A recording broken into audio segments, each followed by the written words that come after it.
how do you teach a young Black student to not be fearful to wear a mask? Parents are in and out of jail. He's afraid he will get shot by police for wearing a mask. He doesn't have a good home life or family role model. And most of his family, I guess that he's staying with, I'm assuming, is white. And how does a white woman influence equity in his life? Ooh, that's a good a white woman influences equity in his life by loving him unconditionally. Like, what people don't really want to acknowledge, and let's be clear, loving a child is the foundation for them being healthy and being well-adjusted and understanding how to navigate the world around them. Because when they feel that kind of safety, they always know there's a place to go, right? And whatever anybody thinks, children feeling safe is paramount to them learning, thriving, anything else, right? So let's put that to the side. Now, is his fear of having some interaction with the police and that not being good a real fear? Yes, it is. And so if part of the discussion that you can have with that child is a really honest and authentic one, to say that, and I guarantee you, that same person that lets him leave the house is probably just as scared as he is, right? That something could happen to him. So what we tell, I mean, and I think this is the conversation I've been, all of our friends are having this conversation since the tragedy of what happened, right? And the more recent tragedy that's happened, because it is a pattern in our culture. And one of the things that one of the mothers said is, but I still need my baby to go out this house with this mask for his own safety. Mm-hmm. And without it, there is a chance that he could get stopped for not having it. Yeah. Right? And so part of what you say to young people is, and let's be clear, y'all, there's some risk and threat assessment that Black men, I think, have to do that some of the rest of us don't on a daily basis. When this happened, we were on a call, and 3 of the men on that call all jog. They all run, and they all had very specific stories about how they prepare and how they think about this when they go out, right? Troy gave an example of how, like, when he's just leaving his house to go do something and he doesn't have his license, he goes back, because a Black man without an ID is not a good thing either, right? So there are some realities to being a Black man in this country that some of us, if we do not sit at that intersectionality point, if we don't sit and have those identities, we may not ever really understand what it really takes. But if we love them like we love ourselves, because that's really what empathy is, we can really feel and hold space for that, right? And we can create space for them to talk and to have conversations about that. So when you're talking to that amazing young boy and he's going out, you tell him, you wear your mask because it's safe for you. If he has to go into places, what we've been telling, and I know it sounds crazy, we've been telling people, when you go into a store, you can pull your mask down just a little, because like when people, and it's so bizarre that they have to make these kinds of distinctions, but when their mask is up too high, then people are like, oh, what are they in here doing? Yeah. If it's down too low, then it's like, oh, it's not safe for them. Mm-hmm. You know what I mean? But you still have to say to them, and like I've told, like when I tell kids when they walk in the stores, go find a security guard and tell them that you're in the store to get something. Yeah. Because then it's a proactive way of engaging with an authority figure. Yeah. And what I also then realized is I had to teach them how to do that. Yeah. Because otherwise it came across as confrontational. Go ahead, Teresa. Right. How can I, as a white woman, teach this young man how to be a Black man? I can't. He's one of my favorite students, and he doesn't have any Black role models. Teresa, there are books, there are people, there is Troy, there are other people that we can put you in contact with. Troy has met him. and that's what I'm saying. So, because here's the piece, like, you can't teach a boy how to be a man. I know. Right? That's just that's not what you can do. Now you can teach them how to be a really caring and loving human being. Yes. And do that. Okay. But then what you say to him is, you know what? there's some books out here that talk about this experience that you are going through that I can share. There are some amazing people that I do work with that we can put you on a couple of calls with, because that's why you have a network. That's why we're here, to give you that kind of support. So yeah, don't worry, Troy. And I'm here too. And I'm here Fred, too. you got a call. Y'all got some calls to make. You just make a call and let us know. But I want to address this issue, though, this idea. And I'm glad, Teresa, thank you, number one, for your courage to speak up and say that. I think it's not easy to say that, and I really appreciate you for saying that. And I just want to say that when I used to train my staff to go out into schools, and just like I said, my staff came from all colors of the rainbow. One of the things that I always tell them is that you don't have to worry about being nobody but you. You just be you. You be the wonderful, beautiful Teresa that we all know and love, and your students will get to love you for that. Just by you showing that you care about him in an authentic way, and that I care about you because of who you are, not because of all this other, and I got your back. And I think if you approach it from that manner, that's all you can do, Teresa, but that will hold so much value for him. It really will. You know, when I think back on those teachers, I think back on the ones who were not just like me, who were so different and wacky, but they were who they were. And they showed authentically that they authentically cared about me. And just from the fact that you are sitting here with us sharing how much you care, if he feels even this much of that, he's gonna be okay. You just keep giving him that love, and don't feel like you have to solve his problem, because we're on this call because the problem is so big that we all trying to figure out how to solve this problem, right? And so the reality is that this is a good segue into why equity during the crisis. Now, we've been talking about race overall, but the reason why I said you have to talk about that, because I think, and this is a question, because I don't know the answer, so I'm glad we got some folks on here. There's a school of thought that if we can solve the economic disparities of what's going on, then racism will disappear, right? If we can take care of them. I am from the school of thought that we have to deal with the systemic racism first, and therefore the economic equity will come after that. But we can't get through that because the lens through which we look at things is so opaque that it colors everything. And we see that now. Let's think in terms of what's happening during COVID, all right? There are the African-American, people of color, Latinos, these at-risk communities are being ravaged right now by this virus, all right? And so when we talk about, I was just on a call and they were talking about, schools are doing so much, and schools are doing the best they can, and I know because all of you are in there. But the reality is what we're doing is only affecting certain kids, right? Certain families have the luxury to say, oh, well, maybe we'll be able to go back to school, and maybe I'll have to work from home, and maybe, no. Some families, that's not an option, right? And generally, those are those families who are of color, those families who have a certain socioeconomic, background that doesn't allow them, where I have to work. Who's going to stay home and watch the kids?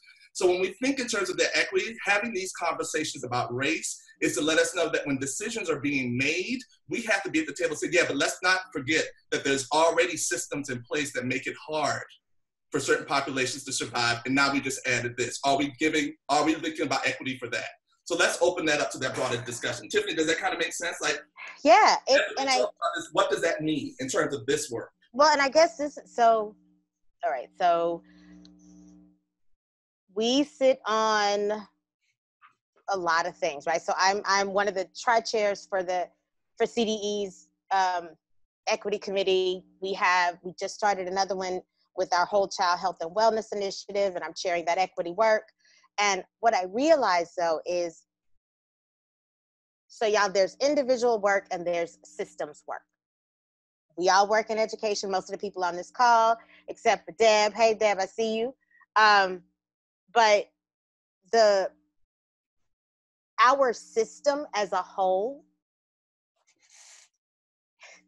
is one of the most inequitable in the set of systems that support us in this country. And what COVID has done, it not only, like, it's not a spotlight.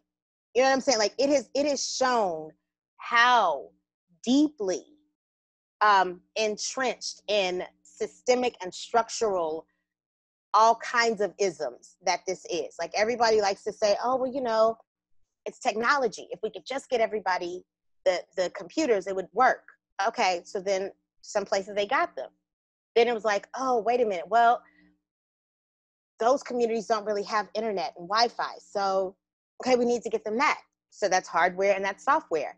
And then there are still places where kids still aren't getting online.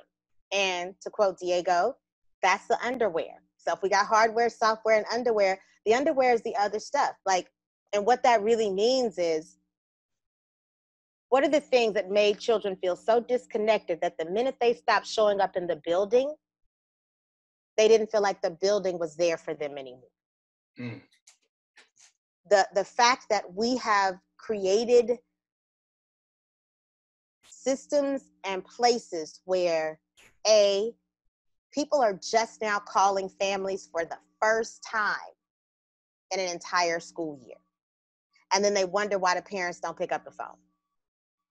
Like, we're trying to say, we're looking at some schools' data, and it's showing that like about 5% of students have checked in at this one school. 5%.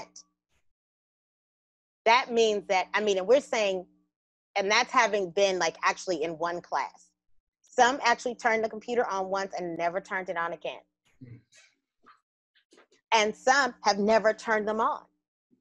But then we look at, well, so how could that even happen? How do we even create a system where kids went home and then 2 weeks later they were like, yeah, I ain't never fooling with y'all again. Like, how did we do that? Mm. And it's because they never really felt that taken care of before. The fact that we have schools that act as if parents aren't an integral component in the education of children. Say it again, please.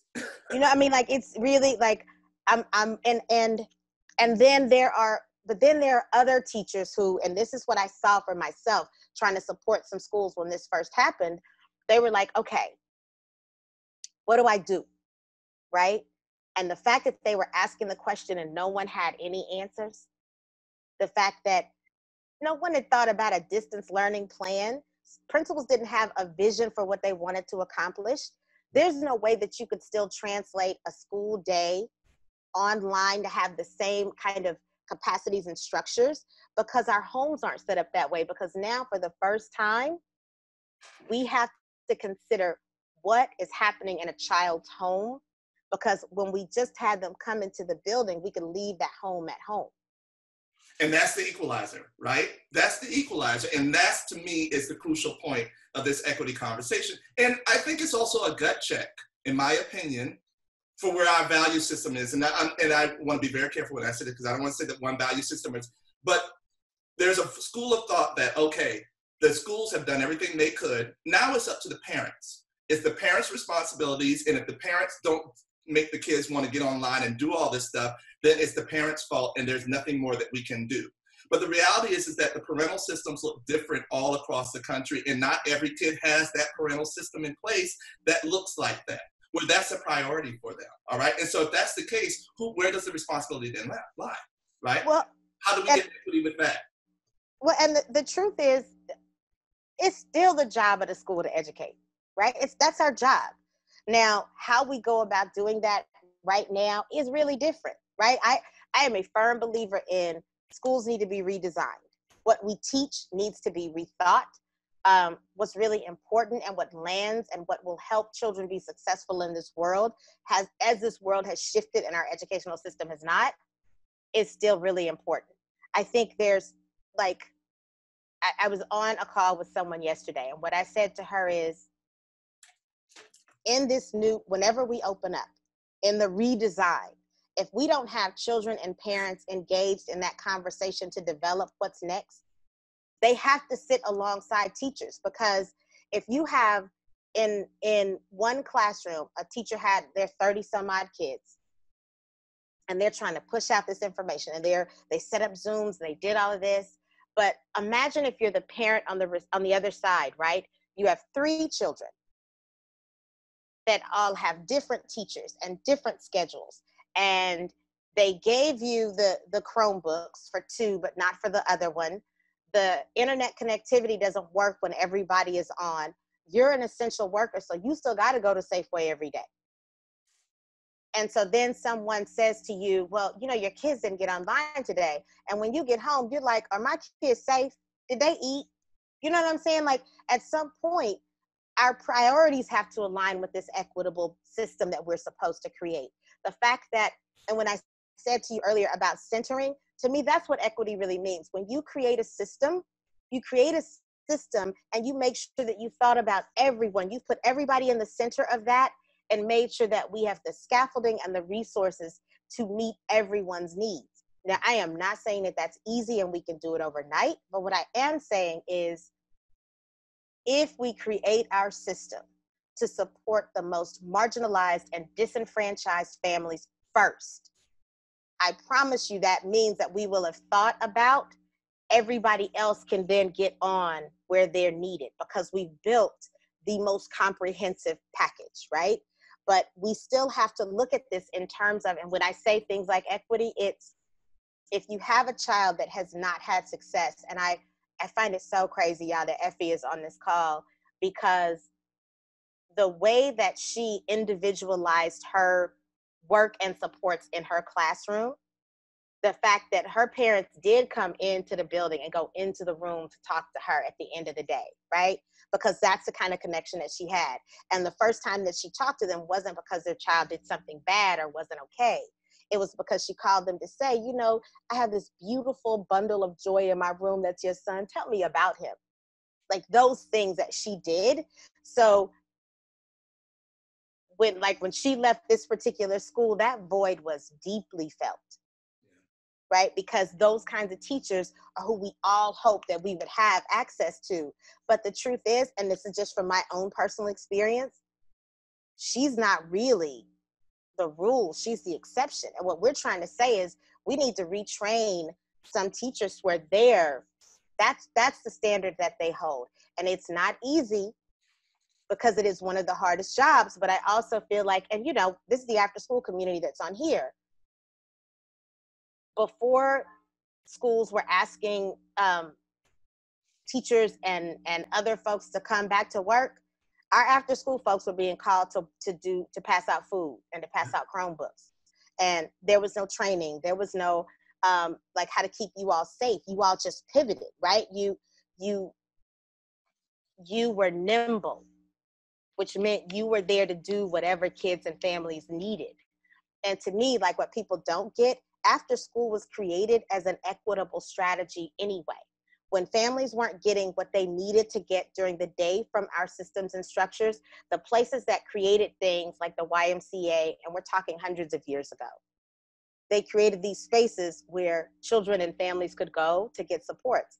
After school is based on that premise that, like Fred said at the beginning of this call, after school programs are created because our most marginalized communities were the most unsafe between the hours of 3 and 6 and school was already closed. And school was like, well, that's all we doing. And they were like, well, we got this other thing that we can do, that we can create spaces that are safe. And in the beginning, that was our only charge, was to make sure kids were safe, to create spaces where violence would stay outside of that door in their lives for at least another 3 hours. Now we've grown and we do more and we provide more, but that's why I feel like when people ask me, well, Tiffany, why are you with after school? And I'm like, why aren't you? Exactly. It is a space where I have felt and seen the most creativity. I've seen project-based learning really come to life every day in spaces. It's a place where STEM took hold before schools could hold it, right? It's where taking care of children and all this wonderful SEL stuff, but we were always taught that creating space where caring adults connect with children is the nexus of where we see learning happen. That's what we do. So we do every day. And if you think about our system, expanded learning, and this is just school-based, that's 900,000 children that we impact every year in this country, in this state, not country, in this state. And that's not even our community-based program. So we're easily over 1 million. Yeah. And so when we talk about using after school as an equitable strategy, we feel like we can model what change looks like in our spaces and give schools a model to follow. Tiffany, man. All right, a couple of things going on. We have 4 more minutes for the call, all right? And I don't know about y'all, but I just want so much more. All right, and I wanted to, or we may not get to do that, and that's fine. But I don't want to end this call because I want to wrap up some thoughts. So this call may run a little bit long. If you gotta go, we love you. Thank you for being here. But there's so much more that I want to talk about. So we're gonna probably run till I'm gonna say an extra 15 minutes if that's okay for you guys, so that everyone has a chance to ask questions because there's a lot of questions, and I want to make sure that people have a chance to do that. But Tiffany, I want you to look at, okay, now. I think we've had a nice broad discussion. We've talked about why this is important. We've talked about the impact it's having in schools and why in COVID now everything is up in the air, right? Mm-hmm. What do we as a field, what is our mission? What can we do? What can a Teresa do, right? What can a Christy or a Karina do in their space, right? To say, okay, now that I've heard about this equity issue, what is their next step? How can they be part of the solution, not the problem? Okay, step 1, take care of yourselves in the midst of this madness. And the things that you used to do to take care of yourselves may not be good enough anymore, right? Because it's different now. Step 2, take care of your people, take care of your village. Like I consider myself so fortunate that I have these amazing people that I work with. And the fact that we check on each other first before we work shows how we value what that really means. When it comes to your programs and your work, this is what we're pushing out as an org to people. Is right now, there's so much uncertainty. We don't know if we're going to be virtual. We don't know if we're going to be half and half. We don't know if you guys are going to have to run 2 sets of programs for morning and afternoon. Like, we don't know that. But what we do know is whenever you re-engage with children, they need to feel safe and they need to feel supported. So for every program that we are talking to right now, that's what we're saying. How do you do that? How do you create space where children know that even if it's a virtual space, that same person who cared about me before is still showing up? That we start these days the same way. Y'all know we start with check-ins. We ground ourselves. We see how everybody's doing. We see if someone feels like they need a little bit more support or not. And the truth is, it's going to take some work to make that happen in the beginning. Building community virtually, it's not impossible. It's just, it's a little bit more challenging, like truthfully. The fact that, you know, when we tell kids before they get on Zoom, like I had a mother tell me that, well, I really don't want him, you know, turning the camera on because the house is a mess, right? It's whatever. And I said, okay, well, here's what I'm gonna ask you to do. Go get a sheet, put it on that wall. And she was like, but Tiffany, I said, seriously. And I said, and turn his thing that's where his background is. And I said, and there you go. And it's like, but the fact that we really did have to think that way because she was embarrassed as the adult in the space. And basically it was just the kid's room. He a messy kid and he didn't want to clean it up. And she was like, but oh my gosh. But for others, it may not just be a messy room, right? It may be something else. So the fact that everybody acts like, oh, you can just turn on Zoom and we can start teaching and working with kids. It's not true. We have to teach people how to use these because these are tools. And just like anything else, a tool can be misused, right? So that's part of it.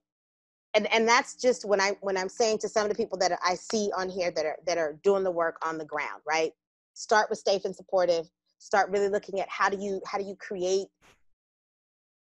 rebuild what you used to have in your spaces? How do you connect with kids again? And we know that's a lot of name to name stuff. It's reminding them of the things they used to do, finding activities that really anchor in all of that. That's one thing. Now, looking at it from a more structural and systemic approach. If you're looking at the systems in which you work, so for example, the school or the district, how do you get them to engage in these conversations? Y'all, the conversations are happening. The question is, are you invited to the table? Exactly.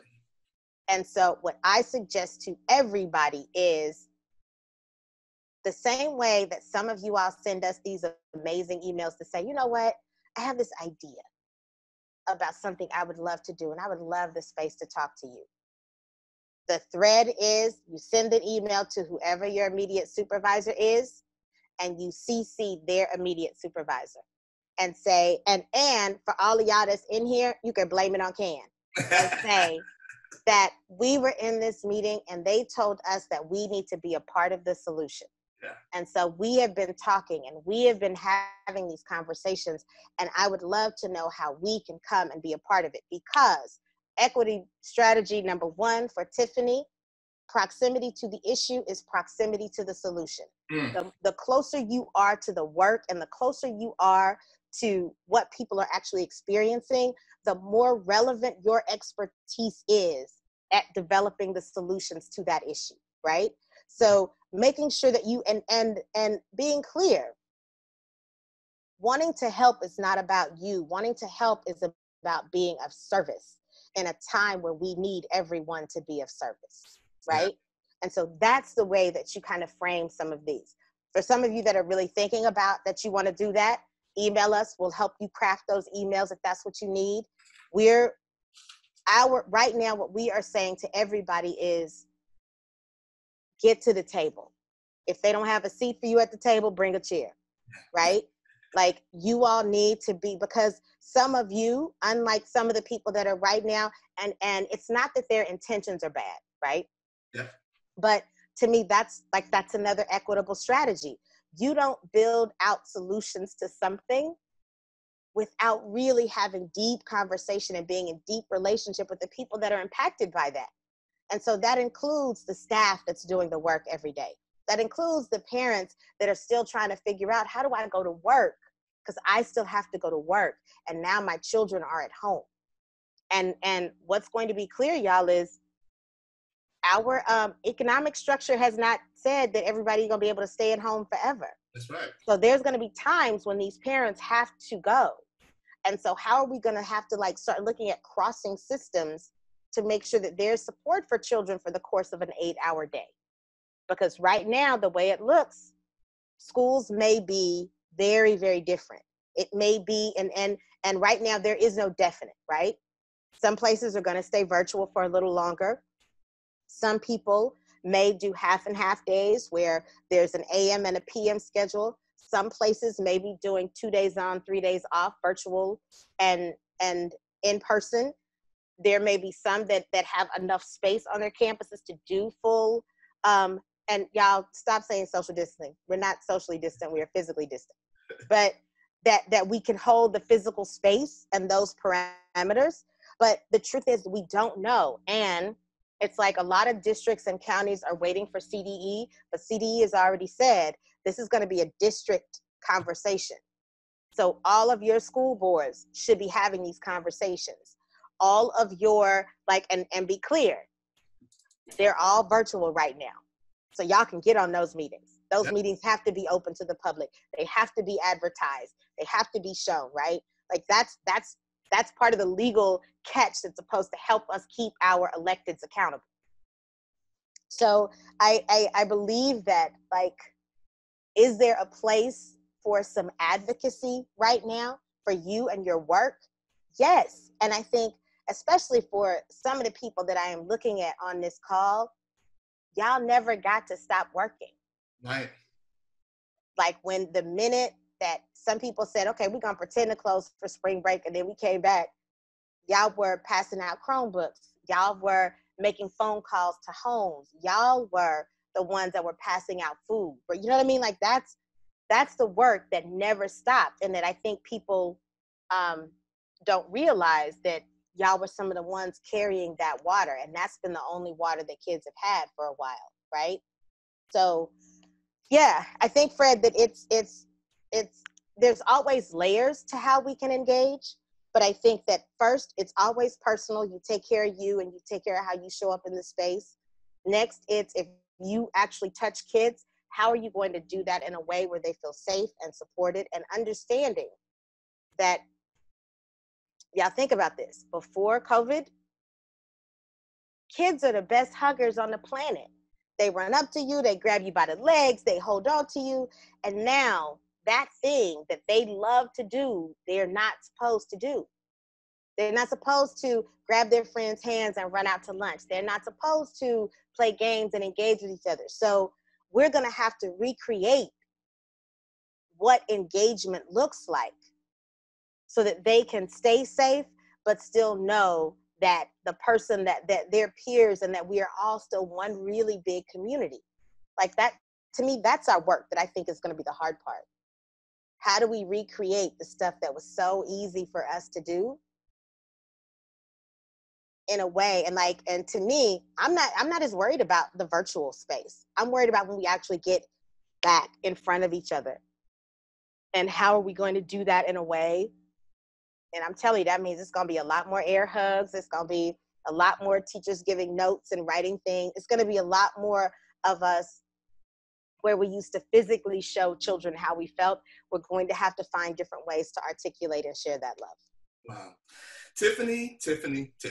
Man, it was just as good as I thought it was going to be. And I know I would love to, because especially with the folks who are on this call right now, we could go for another hour, but I'm trying to let folks go. And so this is one thing I did want to say though, and I want to, because I think that, especially your point about the advocacy, because this is something that I think, the reason why I do this webinar is because we need to tell our story. As many folks are in after school in this country, that there's not a space where we can get together and say, we are really good at what we do, we're innovators, and have people hear it. So part of that is tell your story. Tell the work of the impact that you have in the lives of kids.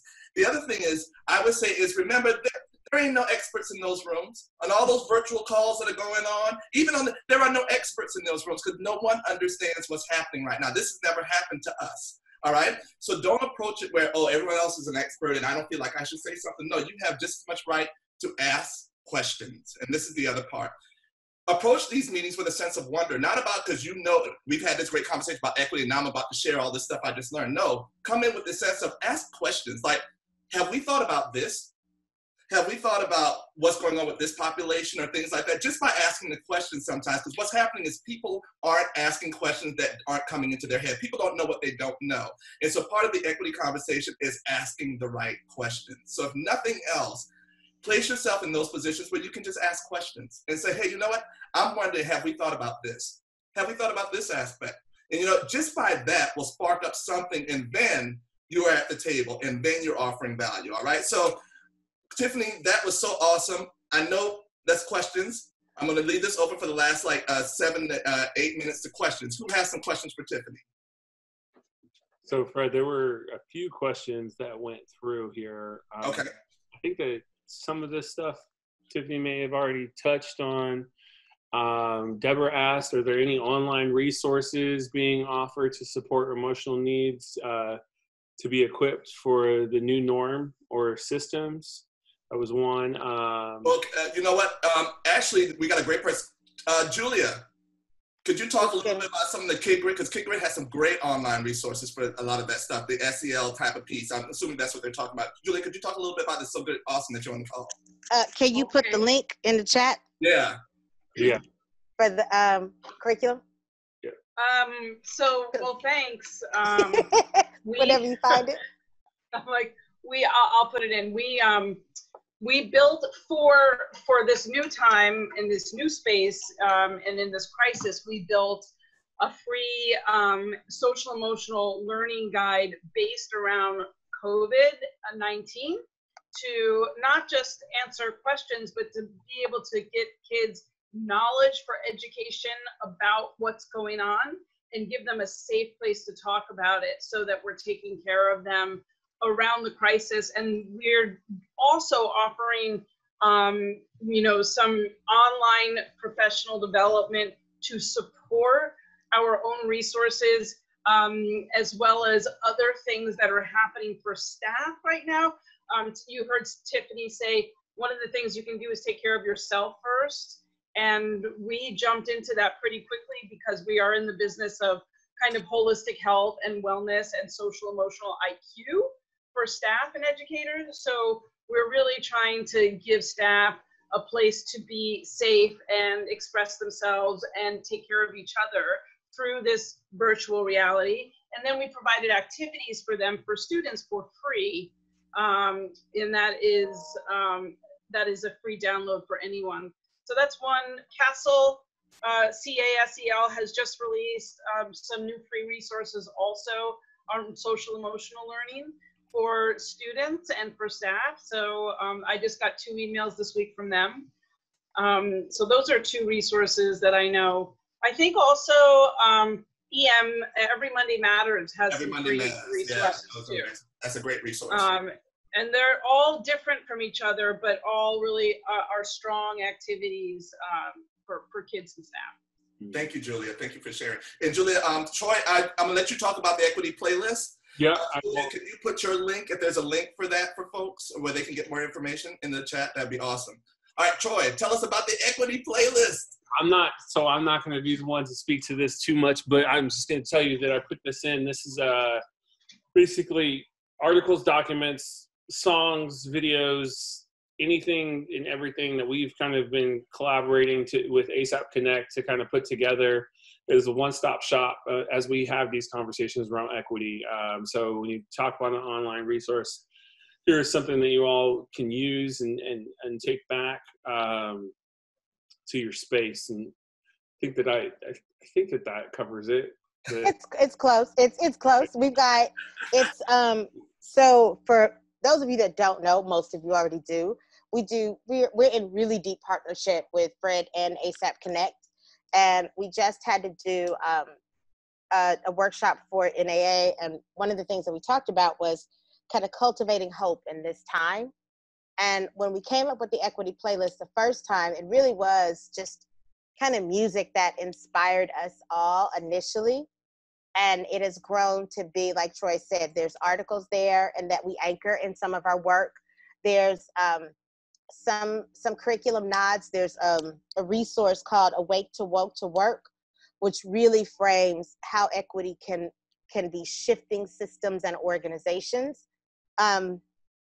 There's different articles, Cornell West, like there's some different things. And what we're going to do, like we release a new playlist every time we do a major workshop, but over time we're going to curate all of them into one, because like I said, this is the one we did for Cultivating Hope, but we're building out some kind of different structures of conversations to have, and we're creating a different one for everything. Because one of the things that we're also clear about is, y'all, equity is it's long-term work, right? It's you never arrive. You are forever evolving. You are always growing. And the way that you grow is by being in space with people that are not like you, because it opens you up to understanding that there are lots of different perspectives in this world, but also that when we are sitting in space together, I get to think about you and you get to think about me, and that is step one in equity work. That you all are more than equipped to have these conversations, to explore these things, and being mindful that, and you get to explore them as you. You can be outraged that a young Black man was killed. You can be outraged. And then the question is, what do you do with that outrage? How do you get to show up differently so that because our goal is that something like that should never happen, but it happens too often, right? Like the fact that we have Native American populations that are being wiped out by this disease. And in numbers right now and percentages that are ahead of New York, I think as of like a couple of days ago, right? And the fact that no one's talking about that. They've actually gotten foreign intervention from other countries to help. Before ours, right. For our own country, for our native, it's my, well, oh Lord, don't get me started. I mean, but again, it's this whole idea of showing up as yourself, right? You show up as your best self, and that's the first step, you know? Yep. So, Tiffany, any other words now before we wrap these folks up? I guess my biggest nugget is, like, there's all these conversations about equity. Like I said, I like to frame them more like through the lens of justice, because if it's not just for one, it's not just for all, right? And then for people to think about, and when it comes to race, anybody can be racist. Be clear about that, right? And if I hold racist ideology towards anyone, then that means I'm behaving as a racist, right? It doesn't, and that means that things that I think and say, I need to explore that. Because the truth is, if you can't call yourself out, you can't call anybody else out. You can't move that conversation forward. So, like, be brave and have these conversations with yourself first. And then if you ever need somebody else to have them with, we're here. Yeah. Thank you, Tiffany. Thank you to everyone who got on the call, who showed up, who offered insight, who offered their stories. Again, it's an important work that we do. It's important, your mission and the things that you do and the way you serve the population. So I thank you for showing up and having this conversation. I also want to offer myself as a Black man, all right? If you don't have any other Black men in your life, who if you have an issue about equity, race, or something, or you're working with a student, you just need to talk to somebody. I'm here. You can always reach out to me through After School Guru. I also want to invite you to join, if you aren't already a member, the After School Gurus with an S Facebook group. All of these folks, a lot of these folks from the call are on it. It's a great community of really, really smart folks where if you need issues or you have challenges, something you can go in and respond to. So if you're not a member, please join. And before I let you guys know, I always like to end these calls by letting you know that if no one else has told you what a wonderful, amazing job it is, or the work that you do is important, if no one else has told you that when you are not there in your kid's life that they miss you, they authentically miss you, then let me tell you that you are missed, you are loved, you are valuable, and we need you. And so please take care of yourselves as you leave this webinar. So if no one else has anything to say, thank you so much. Thank you for another wonderful webinar. And thank you, everybody. Wonderful, wonderful, wonderful day and the rest of your week. All right. Have a wonderful Memorial Day weekend. Be safe. Yeah.